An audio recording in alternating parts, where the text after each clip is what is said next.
When you are done watching this video, I promise you, you will absolutely want to go try cooking this for yourself. This is a very simple recipe for kidney and gizzard sauce. So if you like meats, then this might be for you. If you like fish, you might want to use fish instead because it will work as well. For this particular dish, I am serving with potatoes. Now, if you're not subscribed to my channel, you might want to consider subscribing on this channel. I post all things girly, so cooking, makeup, workout, all that fun girly stuff. So make sure that you subscribe. It would be nice to have you join my tribe. Now let's get into cooking. You need vegetables. I have some spring onions, some red peppers, some green peppers. I also have onions, and this is the gizzard and the kidney, raw, of course. You want to have as many different kinds of peppers as you want, depending on how peppery you like your food. So what I did was chop up all the vegetables, the tomatoes, the peppers, the carrots in long strips, and the other things that could be chopped in, cubes and couldn't be chopped in strips, like the onions, I chopped them in cubes. So you want to chop in long strips. Now, first of all, you of course want to boil the meats, so the kidney and the gizzard. I'm just seasoning them in the pot right now with some water. Make sure that the water is not too much because they have water in them as well, so they're going to produce water or release water as they simmer in the pot. I'm just seasoning with my choice of seasoning. Use your choice of seasoning, of course, including salts and whatever else that you like to season with. I also added some onions and some scallops or spring onions for what?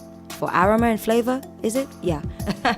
And of course, you want to make sure that you stir that in the pot and cover the pot. Leave it on to boil for about 20 to 30 minutes. Make sure that you keep on checking it to see if it is cooked. When it is cooked, you want to chop up the kidney and the gizzard in little bite-sized pieces and fry them in a little oil in a pan.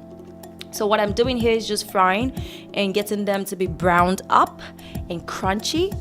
You want that because you don't want it to, taste boily in the sauce. When I took the kidney and the gizzard out of the frying, I used the same pan and the same oil without changing it to fry all of my vegetables. I start with the peppers and the tomatoes, and I also go in with all of the other peppers that I chopped up before. You want to make sure that the carrots and most of the spring onions are what you add last because you want them to, not simmer too much and get too soft.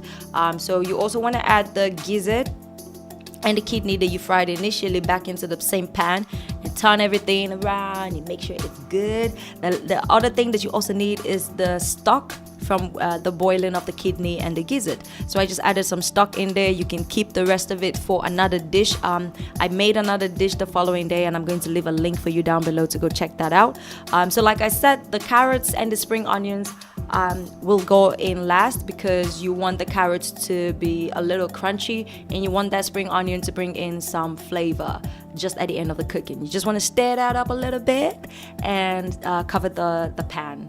And leave it to simmer for just a bit. You don't need to add some more spices or some more sauce because you already have that from the stock, but if you feel like you do, maybe some salt, maybe a little bit of seasoning, and you can add that as well. And that's the finished dish. I told you it was very simple, really simple. So serve as desired. This of course would be tastier with rice and pasta, macaroni, but we decided to eat potatoes today. So hey, I hope you enjoyed this video. Please make sure you subscribe to my channel. My name is Eva. I am sending you big love. If you like this video, please click the thumbs up button, and I'll see you in my next one. Bye.